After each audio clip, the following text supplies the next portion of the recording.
Nós já estamos talvez um pouco cansados de ouvir falar de crise, porque ouvimos falar constantemente na televisão, nos jornais, na internet, mas nunca ninguém nos explicou bem, acho eu, o que é a crise, como é que ela se processa, como é que ela se origina e se é que a crise só se dá quando há um declínio da economia.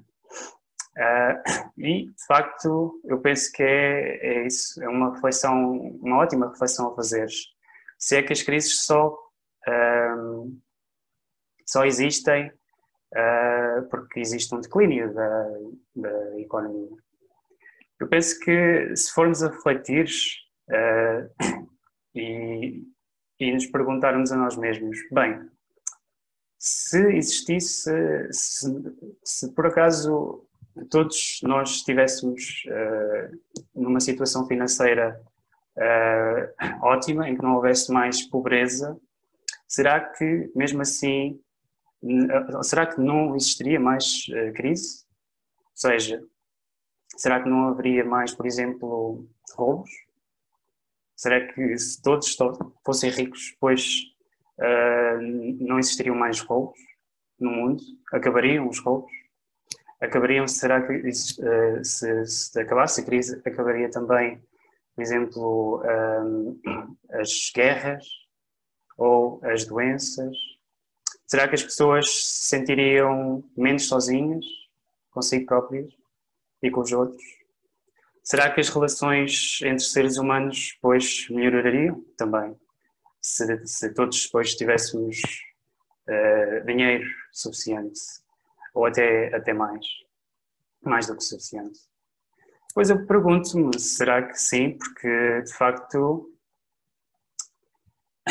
eu vejo que pessoas, por exemplo, muito ricas, pois continuam a querer mais e mais. Parece que não estão satisfeitas. Continua, apesar de haver sítios muito ricos, haver pobreza. Ou seja, as pessoas, ainda que tenham muito, não querem dar aquilo que têm, se tiverem a mais. Continua a haver as doenças, continua a haver problemas entre relações de pessoas. Ou seja, isso não é resolvido. Então, aquilo que eu concluo desta reflexão é que a origem de uma crise, ou as causas da crise, são mais profundas do que aquilo que nós talvez imaginemos. E não só seriam originadas pelo declínio da economia. Então,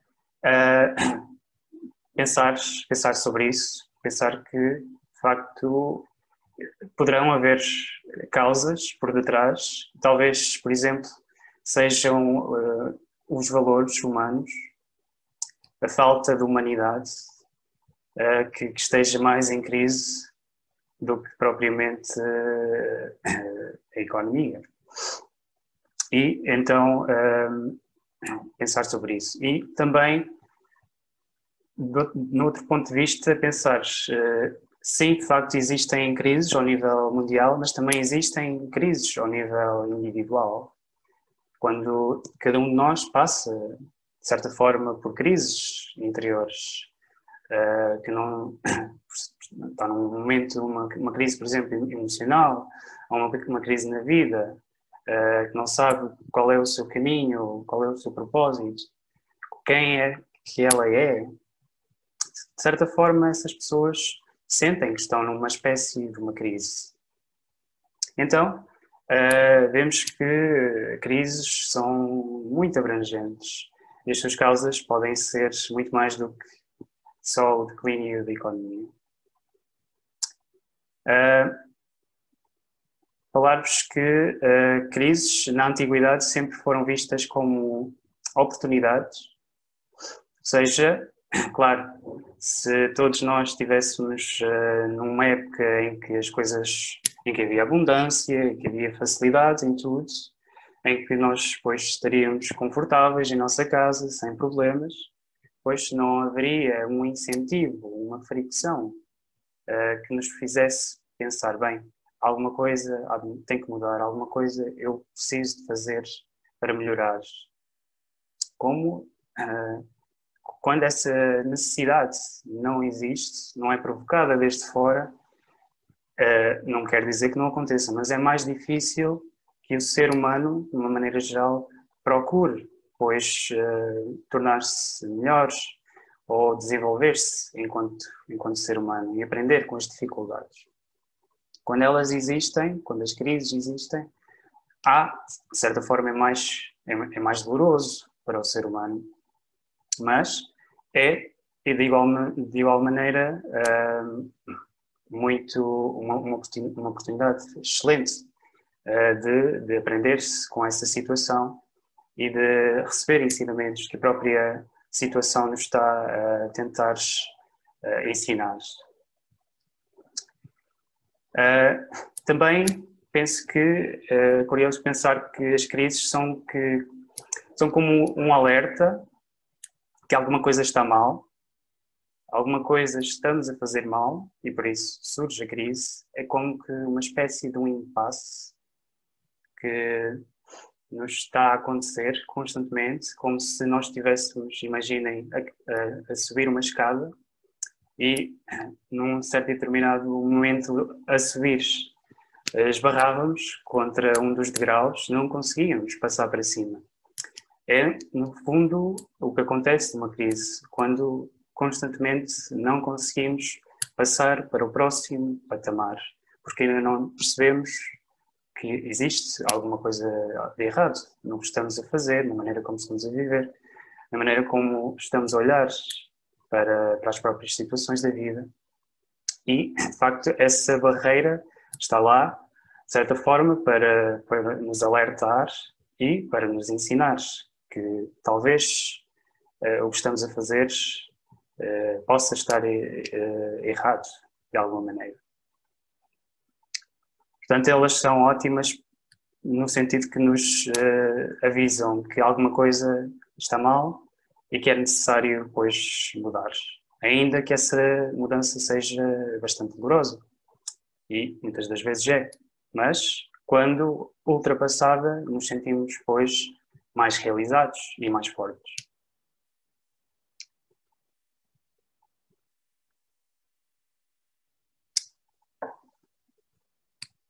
Dizer-vos que eu penso que existe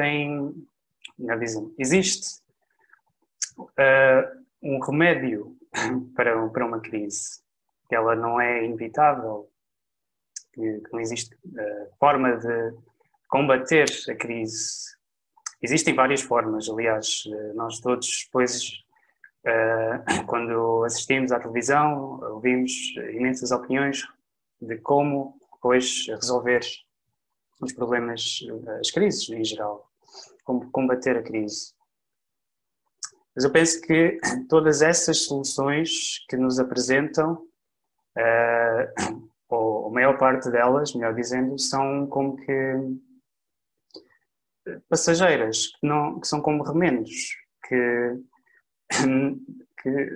não deixam que a coisa piore por um determinado momento, mas se as coisas se dificultarem, a ferida abre. São como que pensos rápidos para resolver um problema que é maior e que precisa de ser corrigido em profundidade.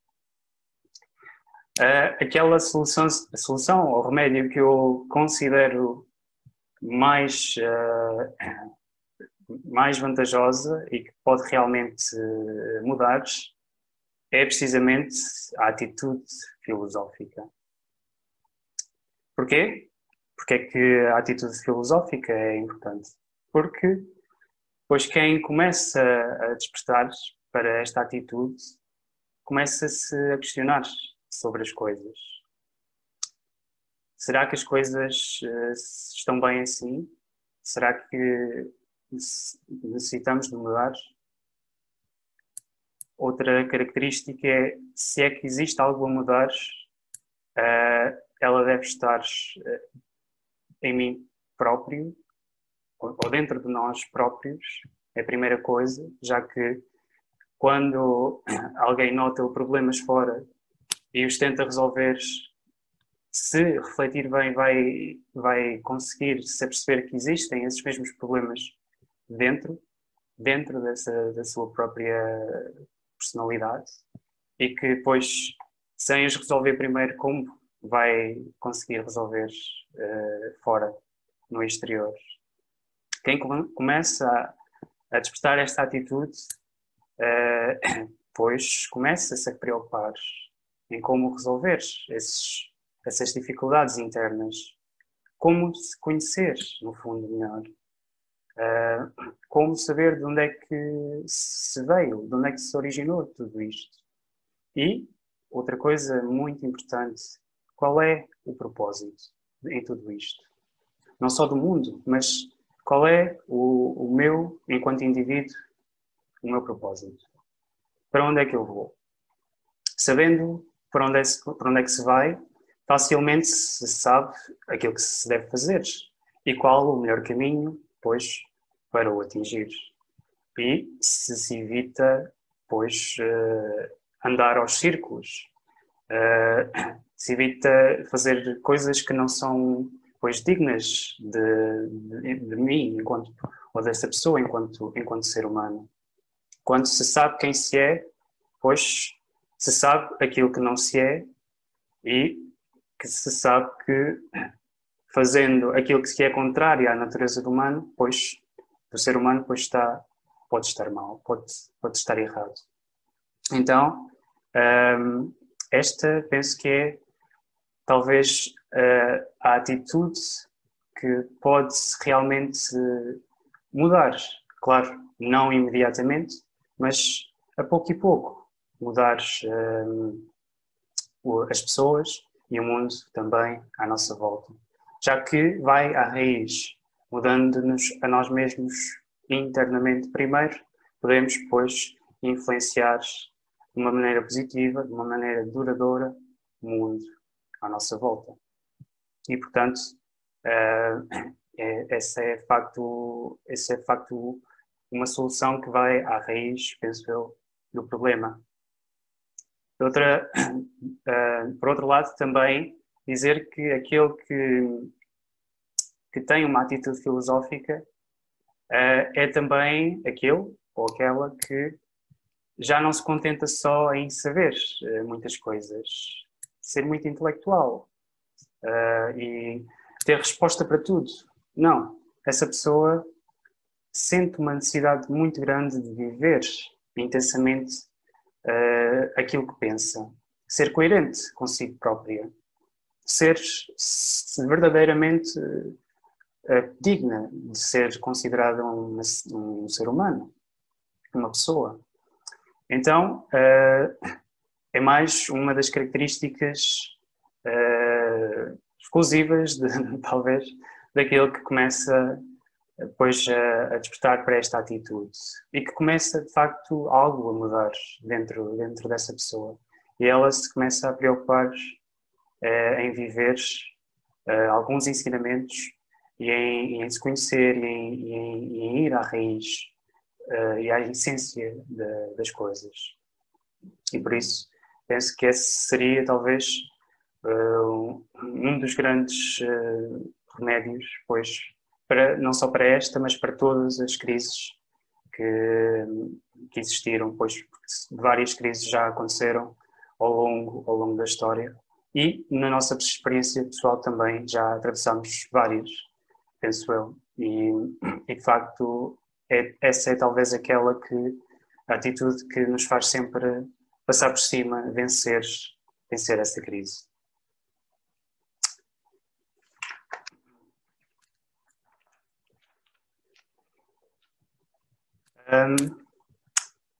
E falar-vos também, já agora, naquilo que penso que é um aspecto, um tópico importante, que é o de sermos seres humanos. E o ser humano é um ser muito, muito complexo.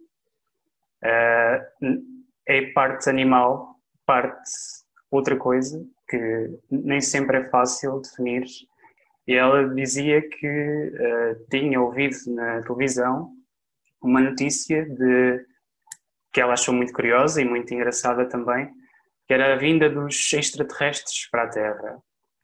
E ela dizia que nessa notícia se davam algumas características destes extraterrestres, de como é que eles eram em termos de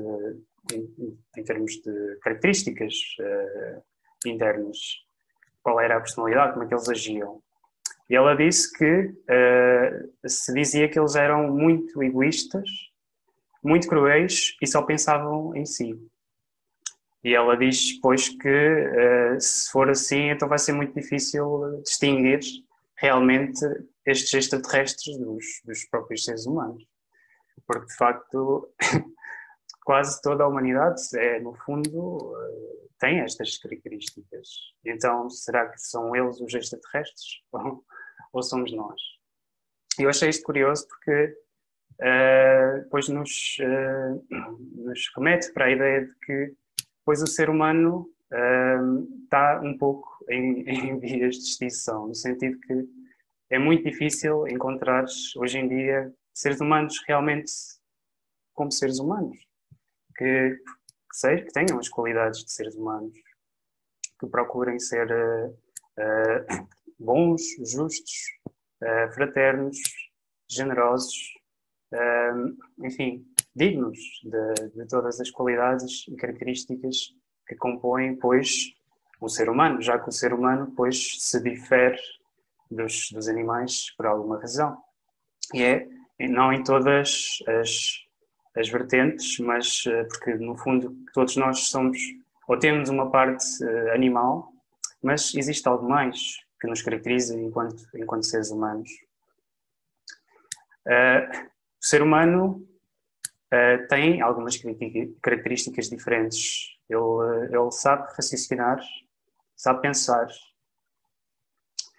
tem emoções, também os animais, mas de uma forma mais profunda, tem sentimentos. O ser humano sonha em tornar-se algo ou conquistar algo, tem ideais, tem projetos, tem um propósito. Se é que não conhece, há de uma vez conhecer o seu propósito de vida. E isto são características que nos distinguem imenso. São algumas delas, mas são de facto características que nos distinguem bastante dos animais e de outros seres também.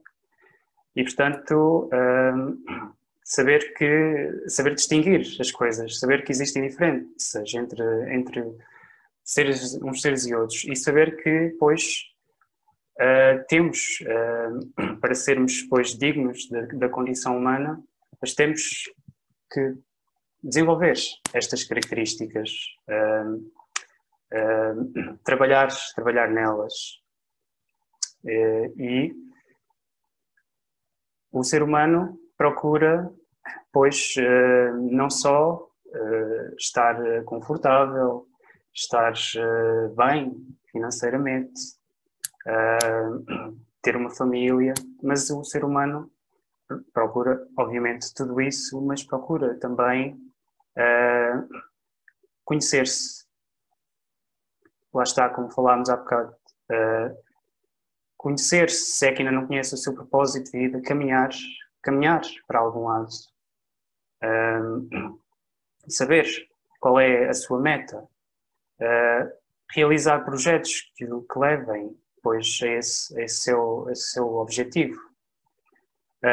Ele sente uma necessidade de ser generoso ou generosa com os seus semelhantes. Sente uma necessidade de se destacar enquanto indivíduo, diferente dos outros, mas, ao mesmo tempo, sente necessidade de ser considerado como semelhante enquanto ser humano. Tal e qual como todos os outros seres humanos, ele também é. Ele sente necessidade de viver num ambiente de fraternidade, de concórdia. E concórdia se traduz entre coração com coração. Sente necessidade de que haja estes laços de coração com coração, que não sejam meros robôs à procura de se usarem uns com os outros, mas que hajam relações desinteressadas entre seres humanos, relações profundas, relações de entreajuda. E isso é muito, muito importante para o ser humano.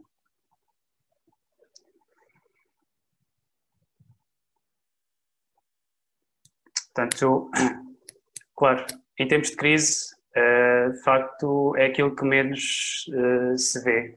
É uma característica muito, muito assente nos tempos de crise, que é dificuldade em encontrar pessoas que procurem ser, de facto, seres humanas, na plena condição de seres humanos. Encontramos cada vez mais pessoas que procuram, pois, usar as pessoas, manipular às vezes até, e que estão mais interessadas, pois, nos bens materiais, nas conquistas materiais, e se esquecem, pois, com isso de pois, trabalhar em si mesmas, em pois, desenvolver-se enquanto seres humanos, em trabalhar nas relações humanas duradouras e tudo mais.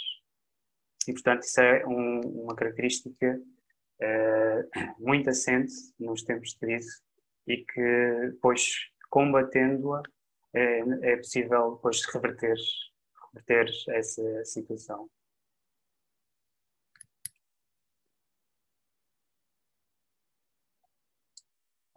Gostava de vos falar relativamente a dois conceitos muito interessantes que existe na filosofia indiana, que é o conceito de karma e dharma, que com certeza, pelo menos o de karma, todos já ouviram falar. Dizer já agora, antes de mais, que na Nova Acrópole nós fazemos um estudo comparado das várias filosofias, não só do Ocidente como do Oriente. Não nos reservamos apenas uma ou outra corrente, mas todas as correntes são importantes e comparamos-las e com isso depois as compreendemos melhor também. E, portanto, estudamos bastante aquilo que é a filosofia oriental, nomeadamente a filosofia indiana. Falar-vos do conceito de karma e dharma porque nos ajuda, às vezes, a compreender o porquê das crises e como também trabalharmos no sentido de reverter essa situação, melhorar a situação à nossa volta. Começando com o karma, sempre fica essa ideia, penso que em termos gerais, de que o karma é como o mau destino, ou a ideia de que sempre que alguma coisa nos acontece de mal é o nosso karma, o nosso mau karma, assim se diz. Mas a ideia de karma é mais abrangente, pelo menos na sua origem, já que veio da filosofia indiana, e nos fala de uma lei universal que rege todos os aspectos da vida do ser humano e do próprio universo, em termos gerais também. E que é sempre a mesma lei que o rege e que influencia, portanto, e que rege todos os aspectos do universo, incluindo, depois, o ser humano, já que ele é uma parte desse bem pequenina, mas uma parte desse universo. A lei do karma diz simplesmente que existe para cada ação uma reação. Para cada causa há um efeito. Sempre que se semeia algo, vamos colher, pois, o resultado proporcional a esse semear ou a essa semente que cavamos e colocamos, pois, na terra. Ou seja, que sempre que agimos, se for para bem e com uma boa intenção, vamos escolher claramente depois os efeitos bons, os efeitos positivos. E isso é karma também. Quando fazemos más ações, depois vamos colher os maus efeitos. Isso é bastante óbvio. Mas às vezes temos a noção de que, por vezes, fazemos algo que é mau e que não sofremos a consequência. E às vezes vemos, observando à nossa volta, que há pessoas que agem de uma forma incorreta e que nunca são, digamos, punidas. Nunca recebem a má recompensa da sua má ação. Mas nem sempre isso é como nós esperamos. Ou seja, nem sempre o efeito é imediatamente a seguir à causa. Pode levar tempo. E, por outro lado, o karma também nunca é tido como uma lei punitiva, no sentido que nos está a punir por aquilo que nós fizemos de mal, mas sim é apenas uma lei que retribui o devido efeito conforme aquilo que foi a causa primeira. Nem mais nem menos. É uma lei justa. Conforme se faz, conforme se recebe. Seja para bem, seja para mal. E esta lei, de facto, nos ensina várias coisas. Uma delas é que se pode aprender com a vida.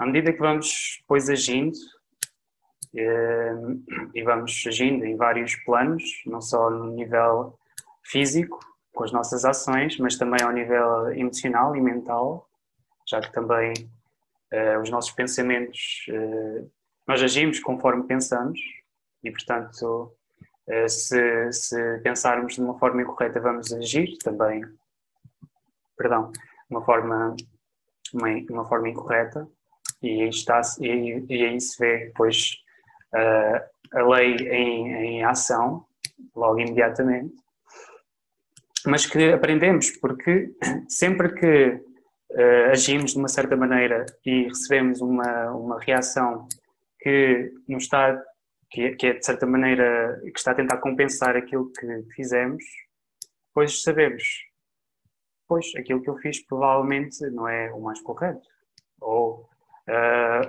terei que mudar alguma coisa, ou se fiz algo bem, pois continuar a praticá-lo. E, de certa maneira, esta lei é um pouco silenciosa, de maneira que não nos diz aquilo que devemos fazer, mas da maneira como nos dá os devidos efeitos conforme as nossas ações, nos está também a ensinar aquilo que é o mais correto e aquilo que não é o mais correto. Aquilo que é o mais justo, aquilo que não é justo. Porque é, no fundo, uma lei justa. Ela é uma lei que reajusta sempre que alguma coisa sai fora da harmonia. E tenta reajustar e reequilibrar e voltar a trazer a harmonia, não só no mundo, mas também dentro de nós. E, portanto, é uma ideia muito interessante que existe na Índia e que ainda hoje é muito útil, e principalmente para nós, aqui no Ocidente, quando ouvimos falar, pois conseguimos entender, é bastante clara e fácil de entender. E nós vemos, de facto, isso acontecer à nossa volta. Isso, muitas das vezes, karma é explicado como o grande professor, precisamente porque ensina-nos na vida. É a própria ação da vida, ação educadora da vida, que nos vai, depois, ensinando aquilo que está bem, aquilo que está mal, aquilo que poderá ser o bom caminho, daquilo que poderá ser, pois, o mau caminho ou o desvio.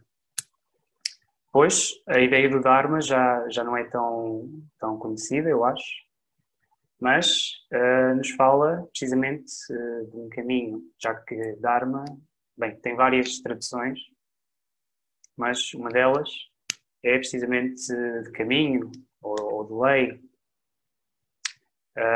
E, de facto, o Dharma é precisamente como aquele que seria o nosso objetivo final, ou o nosso último destino. E no caso, penso eu, dos seres humanos, é precisamente o seu Dharma, digamos, é precisamente alcançarem a sua condição, a plenitude da sua condição enquanto seres humanos. Porque, no fundo, não somos ainda perfeitos enquanto seres humanos. Estamos a caminhar a pouco e pouco para lá. No fundo, o Dharma de cada ser humano é esse. E, de certa maneira, é um pouco inevitável. Já que, ainda que nós, com as nossas ações, com o nosso karma, não é? Nos possamos depois desviar, conforme o nosso livre-arbítrio, desviar desse caminho. Por momentos o vamos fazer, sim, mas sempre voltaremos depois lá. Mesmo que às vezes possamos perder mais tempo num desvio, sempre caminharemos depois para essa perfeição da condição humana.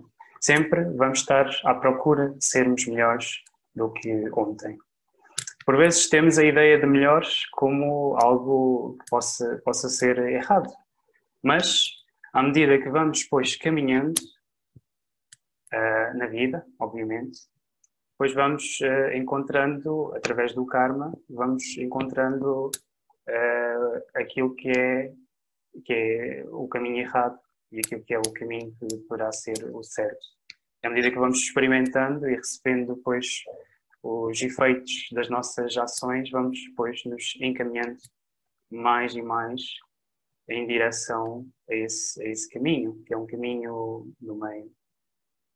Não é? É um caminho que evita extremos e que é sempre o melhor e o mais correto e o mais justo. Esta é a ideia do Dharma e é, de facto, muito, muito interessante, eu penso, porque de facto nos remete a um caminho que todos nós podemos encontrar e que é sempre o melhor, não só para nós, mas também para todos os seres humanos à nossa volta.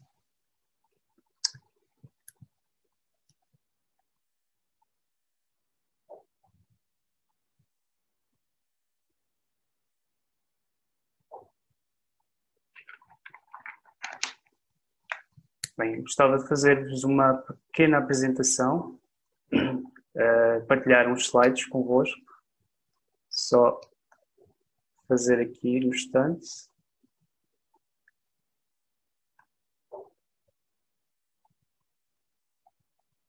Espero que todos consigam ver.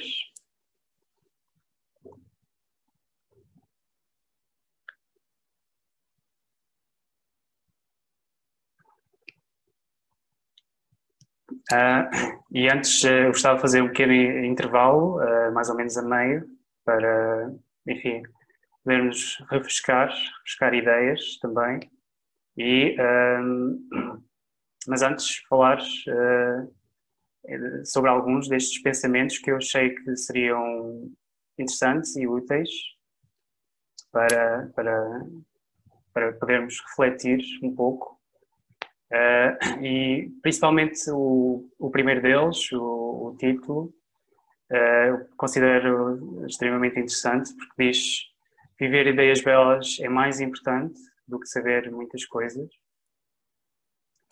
E, de facto, a ideia que temos muitas das vezes da filosofia é que é extremamente intelectual e pouco prática e que muitas das vezes fica-se com a ideia que ela é reservada a poucos, mais para aquela elite que tem tempo ou gosta de ler, ou gosta de estudar, ou tem tempo ou dinheiro para estudar. Mas, em tempos antigos, a filosofia sempre foi uma prática corrente de rua. Fazia-se filosofia na praça pública, utilizava-se filosofia para ajudar o ser humano a refletir, a compreender-se, compreender o mundo à sua volta. E sempre se procurava praticar a filosofia, ou seja, não ficava só no plano mental, ainda que fosse importante nesse aspecto, já que trabalha muito com o aspecto mental de cada um de nós, ajuda-nos a refletir sobre as coisas, trazer mais claridade sobre as coisas à nossa volta, sobre nós próprios, ajuda-nos a esclarecer também, mas é importante saber viver esses ensinamentos, ou seja, depois de fazer uma boa reflexão sobre a vida ou sobre o mundo à nossa volta, pois como podemos tornar esse ensinamento ou essa reflexão em algo útil na nossa vida, em algo prático. Claro, várias correntes filosóficas foram mais metafísicas, digamos, ou seja, procuraram entender o mundo à sua volta, o próprio ser humano também, mas não trabalhavam muito com a praticidade desses ensinamentos.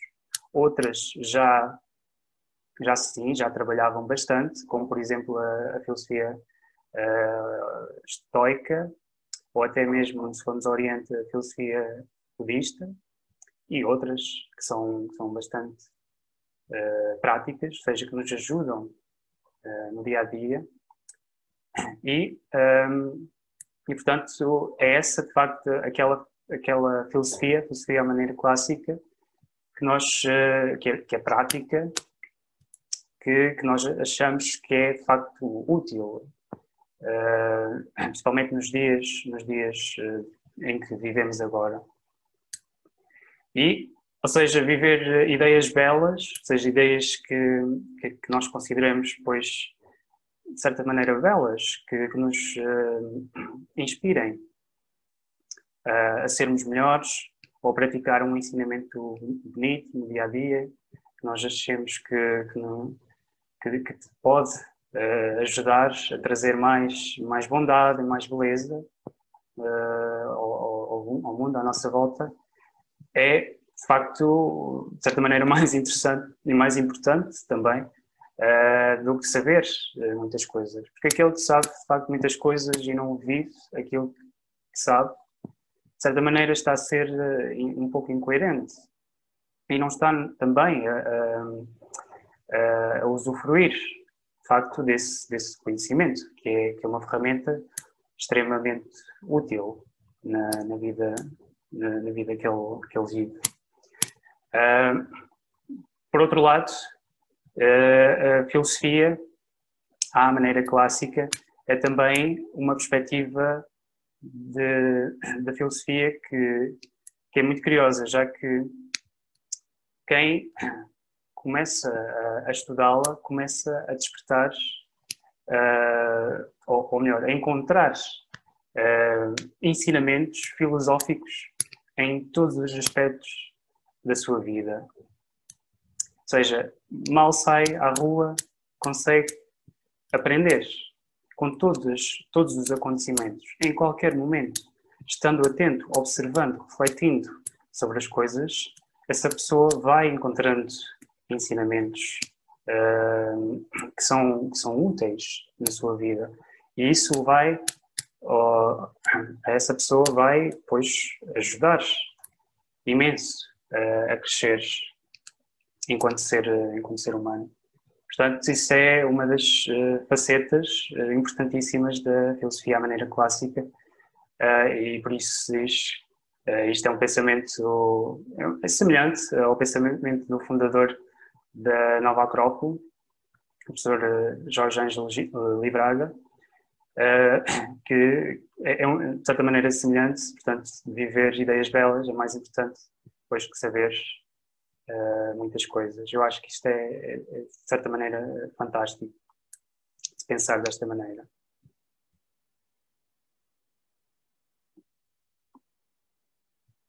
Vamos fazer só um pequeno intervalo de 5 minutos. Quando voltarmos, hoje eu vou procurar comentar alguns destes pensamentos que vocês vão ver aqui e vamos ver como eles são belos, mas também extremamente práticos na nossa vida. E, de facto, são vários os autores que eu coloquei aqui, não só ocidentais como orientais. Alguns deles são mais antigos, outros mais modernos, mas todos eles com mensagens incríveis. Não são só frases, são conselhos, são reflexões profundas que estes personagens, alguns deles filósofos, outros talvez não se considerem filósofos, mas a meu ver são, eles nos deixaram como que de presente para a humanidade, porque de facto se sente como um presente, é algo tão valioso que nos ajuda tanto na nossa vida, nos evita imensas dificuldades, imensos erros que vamos cometendo e que podemos evitar, portanto, lendo e refletindo, e que são coisas que são ensinamentos que eles próprios, na sua própria experiência de vida, verificaram que eram úteis e que eram válidos. E por isso nos deixaram, não foi por acaso. Marco Aurélio foi um pensador, foi um filósofo estoico, pelo menos se considera da escola de filosofia estoica, portanto da Roma antiga. Ele foi não só filósofo, foi também imperador romano, e se considera, pois, que a filosofia estoica foi extremamente aderida nos tempos do Império Romano. Existiram imensos filósofos, desde de várias classes, desde um escravo até um imperador romano. Portanto, temos todas as classes sociais. Haviam filósofos estoicos e a filosofia para eles era útil e os ajudava bastante nas suas vivências, na sua vida. E de facto este imperador, Marco Aurélio, ele escreve, pelo menos aquilo que chegou até aos nossos dias, ele escreve um pequeno manual de reflexões, que se chama por vezes reflexões ou meditações. Ele escreve enquanto estava portanto, na sua cabana a refletir, nos momentos em que não estava, nos seus momentos de lazer, enquanto não estava, pois, a dirigir o império ou a gerir as suas tropas, já que ele o escreve quando estava em guerra com os bárbaros, que eram, portanto, povos germânicos que estavam a invadir o Império Romano. E ele, de facto, nos tempos livres dele, aquilo que ele mais utilizava era precisamente filosofia para o ajudar, pois a governar não só o Império, mas também ajudá-lo a ele, pois a trazer um pouco mais de paz, de calma, de claridade mental, e não só. E um dos pensamentos que ele nos deixa, que eu acho muito curioso e que até a mim me ajuda de vez em quando, diz ele: tudo o que acontece, acontece justamente. Vê-lo-ás quando observares com justeza. E, de facto, ele aqui está a pedir-nos, pois, para observar atentamente a tudo aquilo que acontece. E não só observar do ponto de vista pessoal, individual, e de como aquilo que acontece poderá me beneficiar, mas como aquilo que acontece poderá ser justo, não só para ele, como para toda a gente.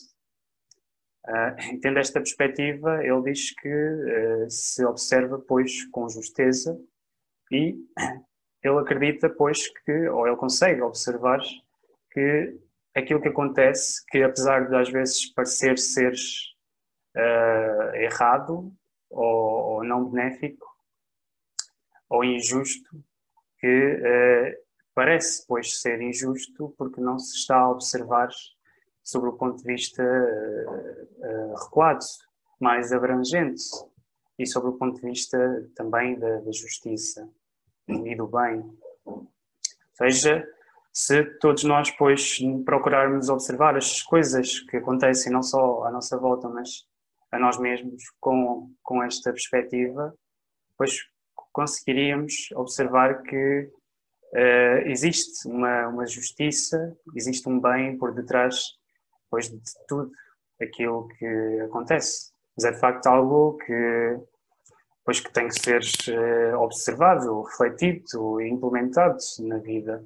Porque muitas vezes nós observamos e pensamos um pouco e vemos, bem, aquilo que me acontece nem sempre é o mais justo ou o mais correto. Mas será que estamos, de facto, a observar as coisas do ponto de vista mais abrangente, como Marco Aurélio recomenda? Ou seja, não só aquilo que me pode beneficiar a mim, mas pode beneficiar não só a mim, mas todos, que é realmente justo para mim e para todos. Tendo esta perspectiva, pois, poderemos observar que talvez muitas das coisas que, por vezes, ao início nos podem parecer desagradáveis e que nos causam muita dor e sofrimento, são talvez coisas ou situações que nos fazem crescer, que nos ajudam, no fundo. Nem tudo é mau. Aliás, talvez tudo seja bom e às vezes mascarado de mau e outras vezes de bom. Mas que tudo estaria, pois, orientado, ou seja, a própria vida estaria orientada para nos ajudar, nos fazer crescer. E nesse sentido seria, pois, justo. Mas claro, isto era um pensamento, uma reflexão que Marco Aurélio, pois, fazia. Ele próprio escreveu estes pensamentos para si próprio, para o ajudarem, para o ajudar, digo. E sobreviveram, essas notas sobreviveram, esses pensamentos sobreviveram até os dias de hoje e foram publicados para toda a gente. Ele não o escreveu propositadamente para toda a gente, mas era mais era um diário de reflexões para si mesmo. Mas eu penso que é útil porque talvez, se foi útil para ele, talvez seja útil também para nós, na nossa vida, já que todos nós, pois, também passamos por dificuldades na nossa vida e passamos por desafios.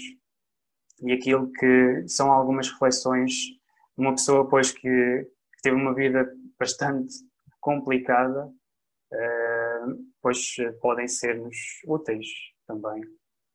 E, claro, nos perguntarmos, implementarmos e verificarmos, bem, será que isto é verdade, será que não? Mas tendo este ponto de referência, pois poder fazer essa experimentação e essa reflexão é claramente útil nos dias de hoje, principalmente.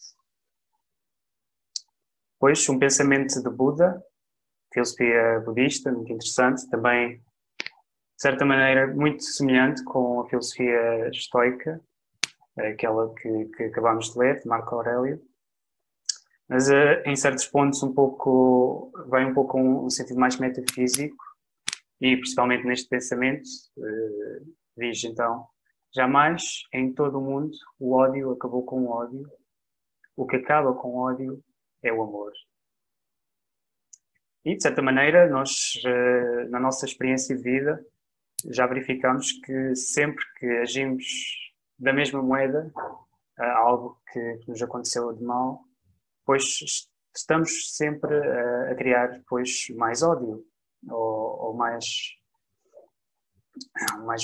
influências ou mais maus pensamentos, porque não estamos a reverter a situação, não estamos a combater aquilo que é mau com o seu oposto, com aquilo que é bom.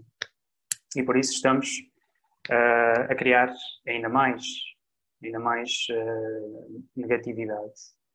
E, portanto, é de certa maneira semelhante com alguns ensinamentos que, por exemplo, encontramos, por exemplo, de Jesus, que também falava um pouco neste sentido de, pois, se alguém nos bate numa das faces, oferecer a outra, que é algo que às vezes faz alguma confusão a algumas pessoas, porque é que temos que nos sacrificar de tal maneira, se é que não é correto, pois às vezes ter que retribuir de certa maneira para fazer a outra pessoa entender que ela fez algo de mal. E de facto isso está de certa maneira também correto. Mas temos atenção, pois, ao agirmos, ao fazermos essa retribuição, se estamos a agir, pois, por ódio, ou se estamos a tentar criar, pois, um novo estado de consciência, ou permitir que essa pessoa, pois, entenda que está a fazer mal. Isso depende muito, talvez, da intenção com que estamos a tentar retribuir. E se o fizermos, pois, por amor, provavelmente vai criar um efeito que vai reverter, talvez, esse ódio, que vai quebrar esse ciclo constantemente, que está constantemente a acontecer. E portanto, Buda até dizia, mais à frente neste pensamento, que isto seria uma lei eterna, ou seja, que sempre seria a melhor maneira de agir por amor para combater precisamente o seu oposto, o ódio. Que é algo, acho que, bem, interessante e que nos põe talvez a pensar e a refletir. Será que é assim? Pois, que tal experimentarmos na nossa vida, vermos se é que é verdade, se é que não, se é útil, se não. E por isso também na filosofia budista sempre Buda procurava incentivar a que as pessoas experimentassem aquilo que ele dizia, que não acreditassem só porque sim, porque ele dizia, mas que experimentassem e verificassem se isso se verificava na experiência de vida delas. E que dessa forma, então, se sim, pois que escolhessem talvez acreditar ou não. E, portanto, é nesse sentido que penso que é útil estes ensinamentos também.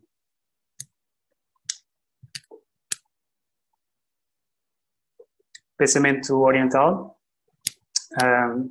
desta vez de Confúcio, ele diz: não te preocupes pelos outros não reconhecerem os teus méritos. Preocupa-te por tu poderes não reconhecer os deles.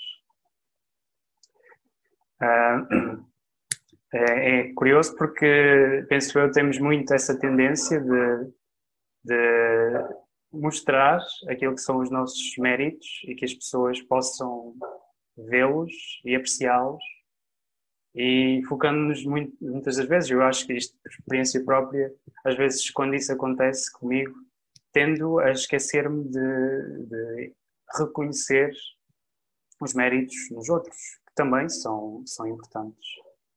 E também, noutro sentido, quanto mais tentamos que os nossos méritos sejam reconhecidos, mais nos apercebemos que os outros, por não terem os mesmos méritos, às vezes não terem os mesmos méritos que nós, que são, isto é quase inconsciente, são talvez inferiores a nós, ou menos que nós. E não esquecendo-nos, depois de reconhecer os méritos delas, aquilo que elas fazem de bem, aquilo que elas que é bom nelas, no fundo, pois não conseguimos aprender também com aquilo que seriam os méritos dessas pessoas, com aquilo que elas realmente têm para ensinar, aquilo que existe realmente bom nas outras pessoas, que pode ser também bom na nossa vida, pode também se passar a ser mérito nosso. Por isso, Confúcio, pois, recomendava que nós nos preocupássemos então, que nos desfocássemos de nós mesmos.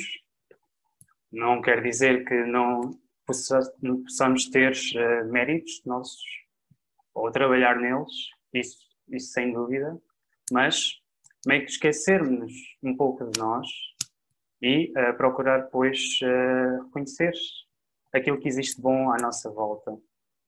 E com isso é muito curioso como essas boas tendências, esses bons méritos que estão nas outras pessoas vão começando a ser absorvidos e a fazendo cada vez mais parte de nós mesmos na nossa vida.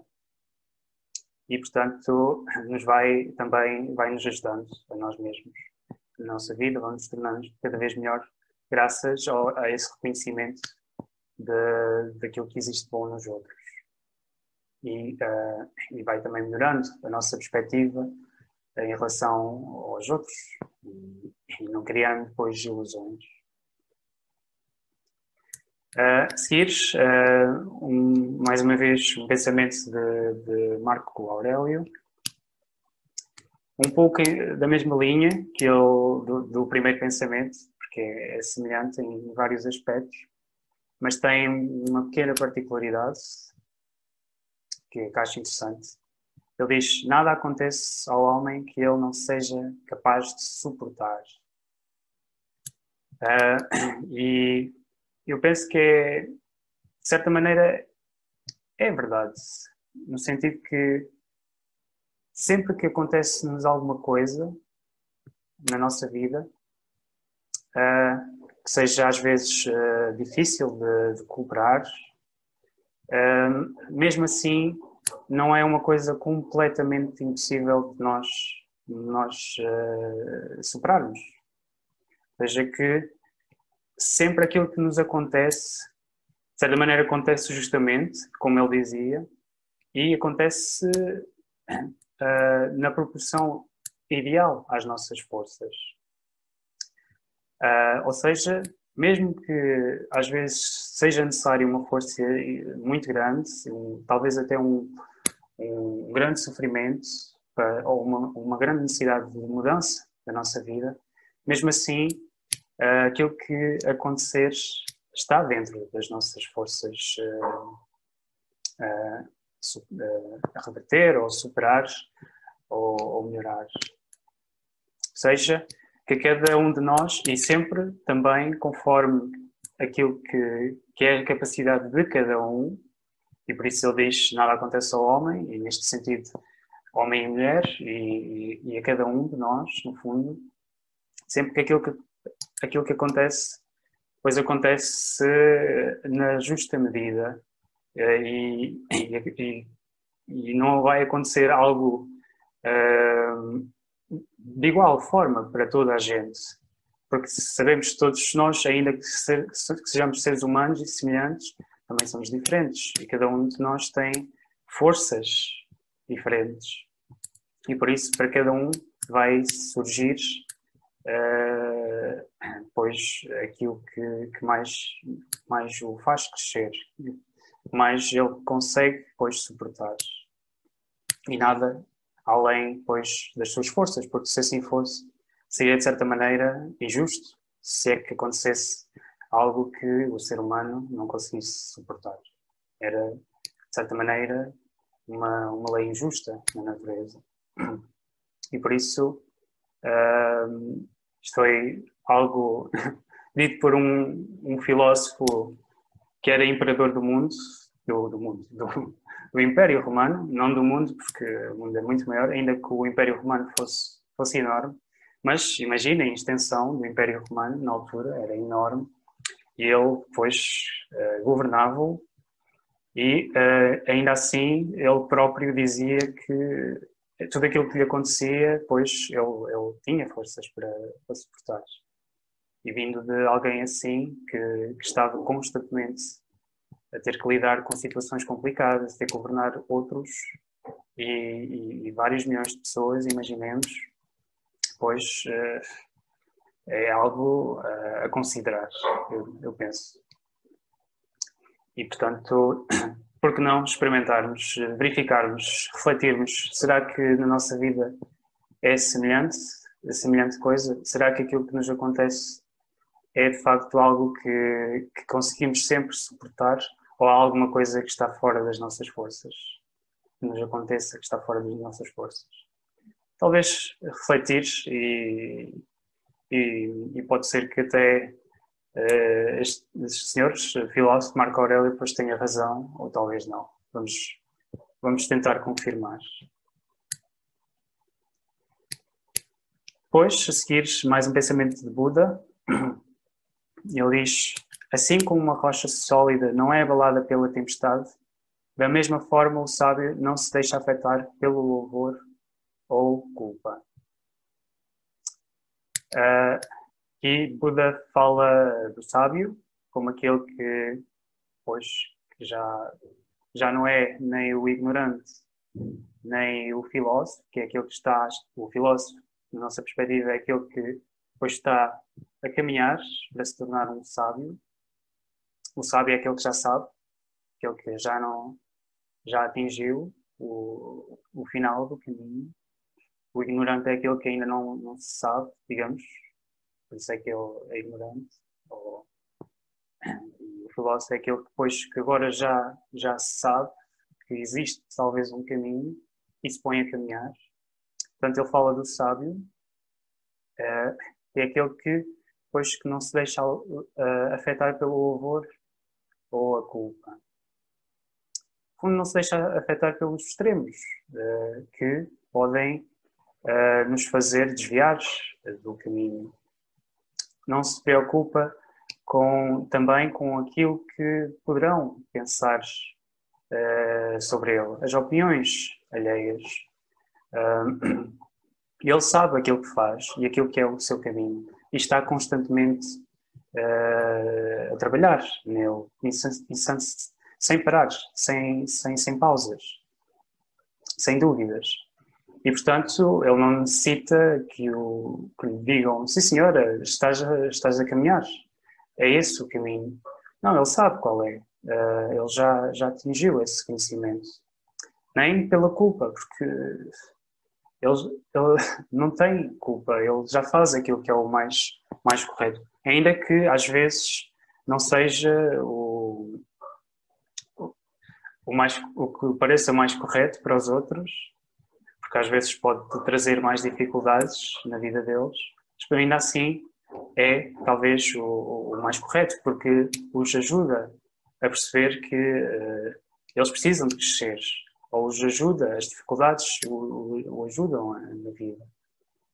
E ele, pois, sabe sempre aquilo que é o mais correto e, portanto, não se deixa afetar.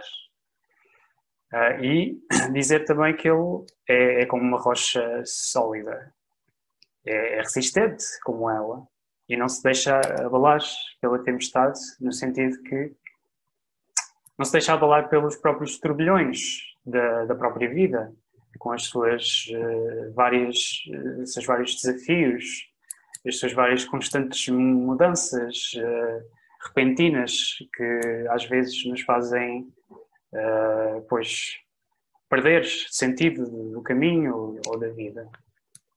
E portanto, o sábio, tendo essa visão clara das coisas, depois permanece sempre quase imóvel naquilo que é o mais correto, o melhor, o mais justo. E, nesse sentido, depois parece uma rocha. Mas no bom sentido.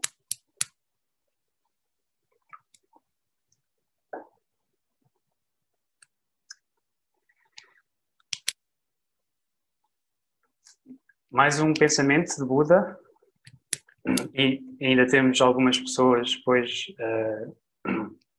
ligarem-se, pois que aqueles que chegaram, entretanto, sejam bem-vindos. Ler-vos então este pensamento, que acho muito interessante. Diz ele, embora se possa conquistar 1000 homens 1000 vezes em batalha, contudo, aquele que se vence a si mesmo é, sem dúvida, o mais nobre dos vencedores. Eu penso que é um pensamento relativamente conhecido. Existem várias versões e algumas delas, pois, são parecidas com esta, talvez de outros pensadores. Mas aqui, pois, Buda refere-se à conquista do homem, conquista que o homem interior faz. Ele conquista de si mesmo. Quando o homem consegue se vencer a si mesmo. E que essa conquista, dessa batalha, é maior ainda do que, pois, a conquista externa de 1000 homens, se for preciso, em batalha. Porque aquele que se vence a si mesmo, pois já não tem mais dúvidas do que fazer, já não tem mais inimigos internos, já nada dentro dele lhe coloca obstáculos na vida. Ele já não tem mais dúvidas daquilo que ele deve fazer. A mente dele está clara naquilo que é o mais correto e o mais nobre. E muitas das vezes nós sabemos que dentro de nós existe uma batalha. Uma batalha entre aquilo que é talvez os nossos valores, os nossos princípios, as nossas virtudes e os nossos desejos, o nosso egoísmo, às vezes a nossa crueldade, as nossas más tendências, que existe constantemente ao longo da nossa vida uma batalha a acontecer dentro de nós. Uma batalha que não se vê, não é? Porque não são homens a lutar dentro de nós, mas sim elementos dentro de nós que ainda não estão harmonizados e que, pois que, como são contrários, que batalham entre si. E, portanto, Buda fala-se não só da necessidade do homem se conquistar, de se vencer a si mesmo, mas também de como isso é importante que ele faça, pois porque depois ele conseguirá melhor ajudar o mundo à sua volta e conquistar o mundo também à sua volta se for necessário, para trazer precisamente o bem ao mundo e a justiça. E por isso, para isso ele precisar de batalhar, pois que o faça. Mas ele o vai fazer para aquilo que é o mais justo e o melhor. E dentro dele já não há mais nada que o detenha, nem há mais dúvidas daquilo que há a fazer, porque ele já se conquistou precisamente dentro de si mesmo. E por isso todo o seu potencial e a sua força está ao seu dispor.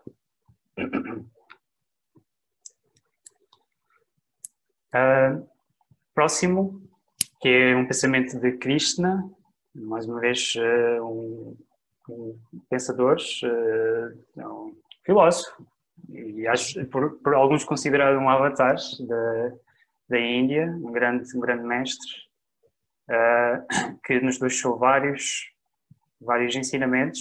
Alguns deles nós encontramos numa obra muito interessante que nós estudamos na Nova Acrópole, que é o Bhagavad Gita. E é um texto sagrado da Índia e que este pensamento é retirado desse mesmo livro, em que Krishna, pois, ensina o seu discípulo, que é Arjuna. No fundo, reflete cada um de nós, esse discípulo, cada um de nós com as suas dificuldades, com as suas dúvidas, suas hesitações, etc. E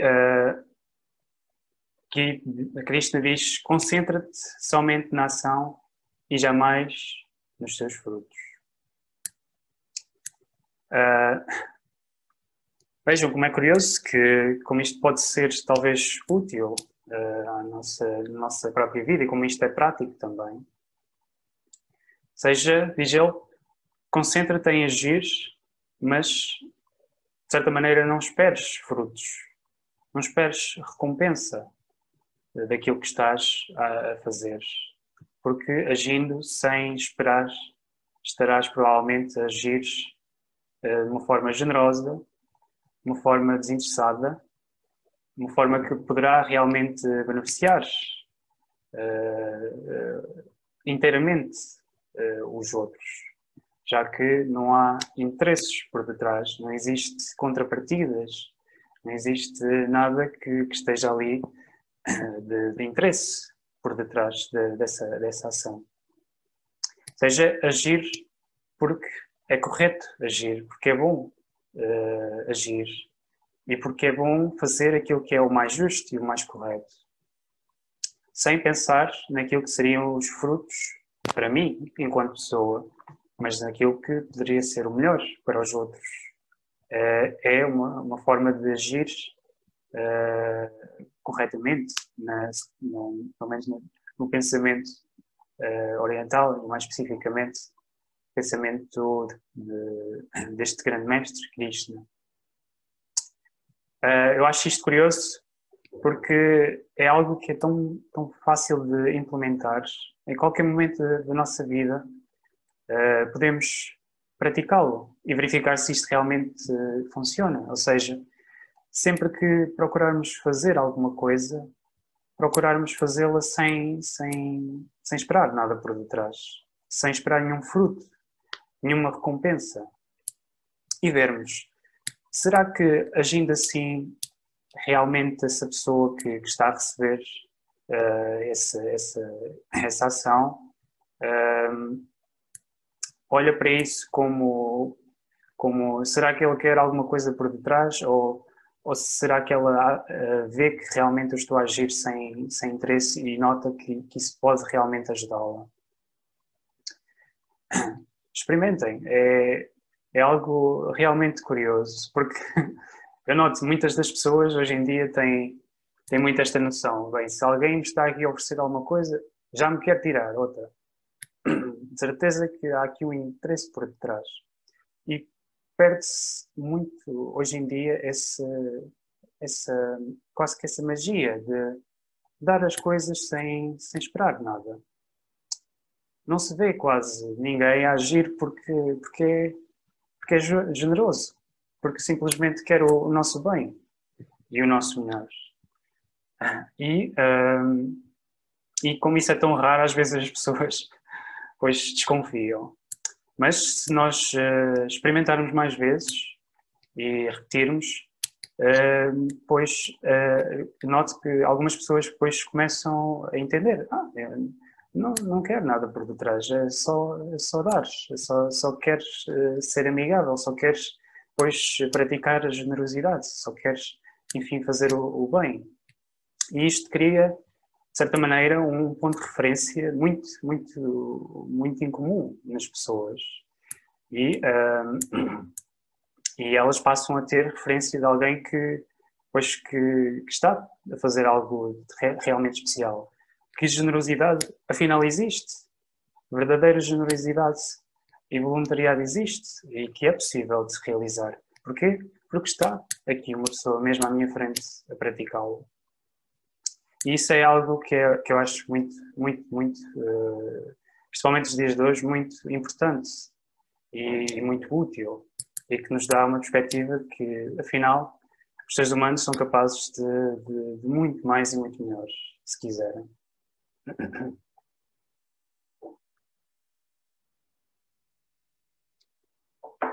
seguir, um pensamento de um livro muito especial, que é O Príncipezinho, que é de Antonin de Saint-Exupéry.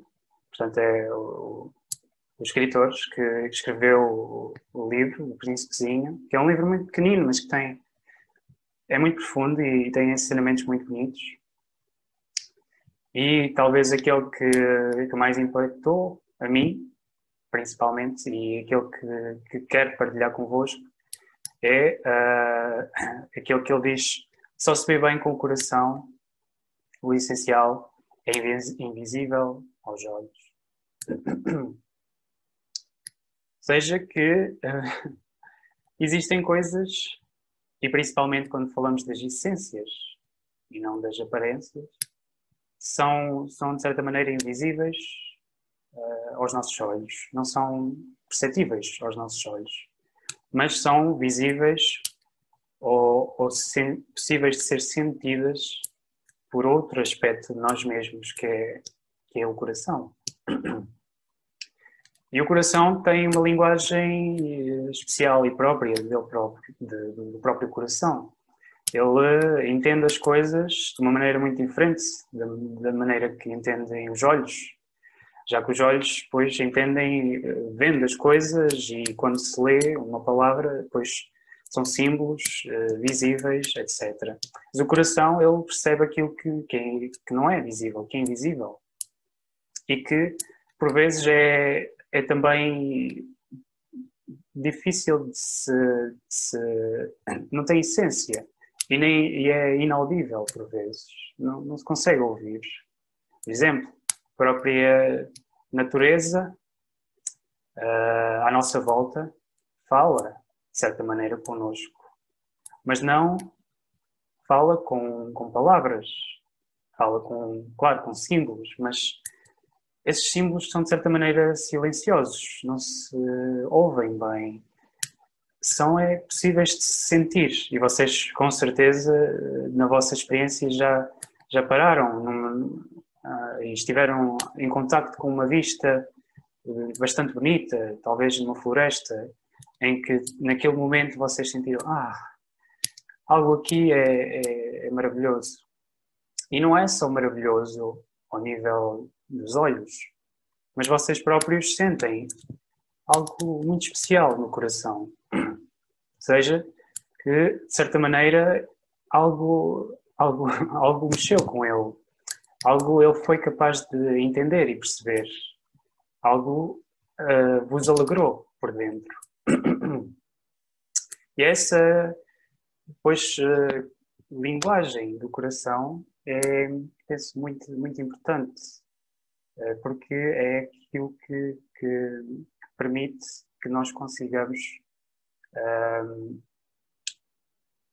ter percepção da essência, daquilo que está por detrás das coisas, aquilo que é possível de ser sentido, aquilo que nem sempre é possível de ser explicado de maneira racional.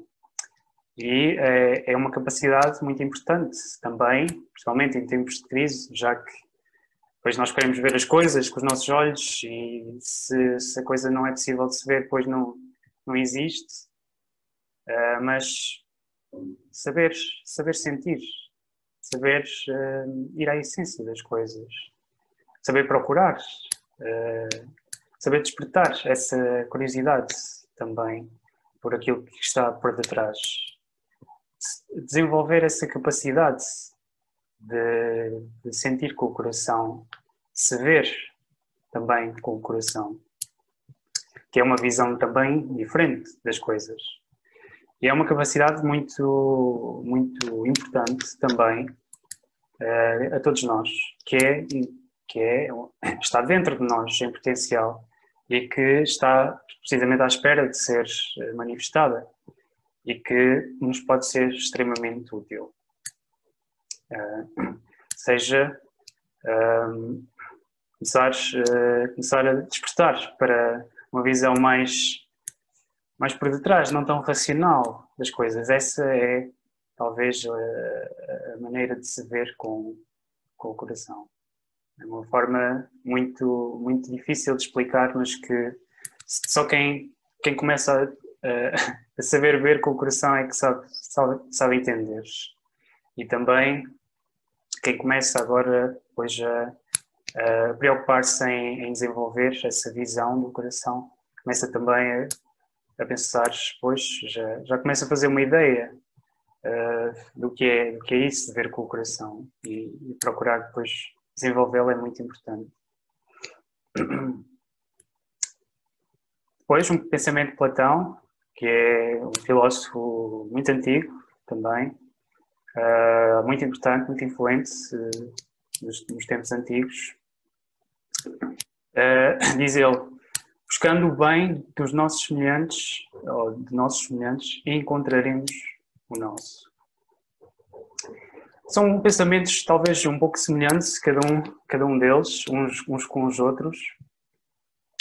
E, mais uma vez aqui, pois, quando buscamos aquilo que é bom para os outros e procurando, em primeiro lugar, aquilo que é bom para os outros, estamos também a procurar e a encontrar aquilo que é bom para nós. Aquilo que nos faz bem, que faz bem aos outros também, de certa maneira, faz bem a nós. E, por outro lado, também, aquilo que faz bem a nós, faz bem aos nossos. Se for realmente aquilo que faz bem a nós, verdadeiramente, aquilo que nos faz bem também a todos os nossos semelhantes, a todos os seres humanos que estão à nossa volta. Ou seja, procurar buscar aquilo que é realmente bom e não aquilo que pode ser só bom para mim. Porque isso poderá ser, de certa maneira, um pouco egoísta e não talvez seja aquilo, e talvez não seja aquilo que realmente é bom, uma vez que é só bom para nós e os outros ficam a olhar, ficam na miséria. E será que nós nos sentimos bem? Quando só nós estamos bem e os outros estão mal, é refletir. Depois, se nos sentimos bem connosco mesmos, se estamos só nós felizes e os outros estão infelizes. E é nesse sentido que é este pensamento de Platão. O pensamento de Lao Tse, um filósofo e um sábio também, de pensamento chinês, e muitos pensamentos orientais, mas penso que são importantes, e principalmente porque talvez o Oriente seja aquilo que seja menos estudado, cada vez mais é mais estudado, mas cada vez há mais curiosidade em conhecer o pensamento oriental, mas ainda não é tão conhecido, e por isso pus mais aqui alguns destes pensamentos. E diz: o sábio vive muito tranquilo no mundo e abre todo o seu coração para o mundo. Todas as pessoas olham para ele e o escutam, e o sábio as recebe como filhos seus. Claro, é um pensamento muito bonito e quase que nem era preciso comentar porque é muito esclarecedor. Mas só dizer que aquilo que aqui já diz e que já falámos um pouco, seja que o sábio sabe viver e vive no mundo, não vive à parte, separado dele, nem escondido, mas vive no mundo com as mesmas dificuldades que todos nós passamos, mas vive. Mas ele tem uma diferença, ele vive muito tranquilo, porque ele já aprendeu tudo aquilo que precisava de aprender relativamente ao mundo. Já sabe quais são os ensinamentos da vida e se sabe adaptar a eles conforme aquilo que é necessário. Sabe aprender imediatamente com eles, sabe mudar rapidamente conforme a necessidade. E por isso ele vive muito, muito tranquilo e muito bem no mundo. E não só, ele também, como vive bem e está pleno consigo mesmo, ele quer partilhar esse estado de alegria e de justiça e de bondade e de generosidade com todos. Porque é natural. Quando algo que está em demasia, algo que é bom principalmente, está em demasia dentro de nós, nós procuramos, pois, já que não o conseguimos conter todo dentro de nós, pois partilhar. E o sábio, tendo isso, tendo a bondade e a generosidade e todas as outras qualidades em demasia, pois ele quer compartilhá-las com o mundo e com os seres que existem nele. E por isso ele se abre no mundo. Abre o seu coração para o mundo e para todos. E por isso é que, de certa maneira, todos olham para ele com uma certa reverência e o escutam, porque tudo aquilo que ele diz porque já experimentou e já viveu e já reviveu e já notou que funciona e que é o mais correto. E naturalmente também faz de todos os outros seres, seus filhos, porque de certa maneira ele é como um professor, porque ele já aprendeu tudo aquilo que precisava de aprender e agora está em condições de ensinar e de ajudar verdadeiramente. E por isso, de certa maneira, ele torna-se como um pai, já que nós, pois, como ainda não, nós, de uma maneira geral falando, claro, nós como ainda não atingimos esse estado de bem-aventurança, somos como ainda muito pequeninos comparados com um grande sábio. E por isso é que ele, de certa maneira, se faz como nosso pai.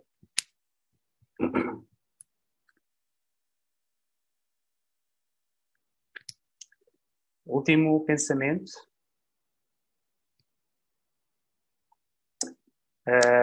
de Khalil Gibran, um poeta filósofo muito, muito interessante.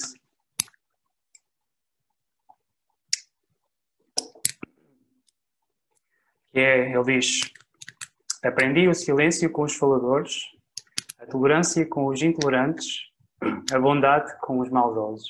E, por estranho que pareça, sou grato a esses professores. E seja todos estes elementos que vamos encontrando que são mais desagradáveis por vezes na nossa vida, nós os achamos nossos inimigos, de certa maneira, mas eles são igualmente nossos professores. Eles estão, de certa maneira, a tentar, ainda que inconscientemente, nos ensinar alguma coisa. Por isso, aquele que começa a entender que as dificuldades da vida são são também oportunidades de aprender algum ensinamento, começa a entender que eles existem para o ajudar e fica naturalmente agradecido a esses elementos da vida que antes o incomodavam, mas que agora, tendo ele percebido que eles estavam aqui não para para o rebaixar ou para o desencaminhar, estavam na verdade estavam aqui para o ajudar. Essa pessoa depois começa a ficar muito grata, não só com essas pessoas que antes pareciam ser seus inimigos, mas também com a própria justiça da vida. E, de certa maneira, se abre um pouco para os desafios da vida e começa verdadeiramente a aprender com todos eles de uma forma muito, muito rápida também.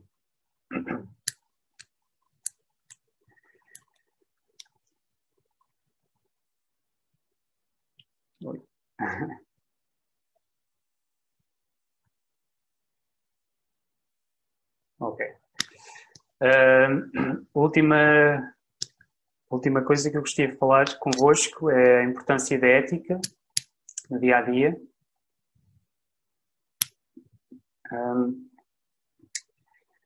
E ética é uma palavra que é um pouco evitada nos dias de hoje, e a moral também. As pessoas têm uma visão um pouco, as pessoas no geral, obviamente, uma visão um pouco negativa relativa à ética, principalmente porque pensam que lhes tira um pouco a liberdade, que são regras um bocado maçudas, e ter que as cumprir é chato e não se pode fazer aquilo que se quer, tem que se fazer aquilo que a regra diz.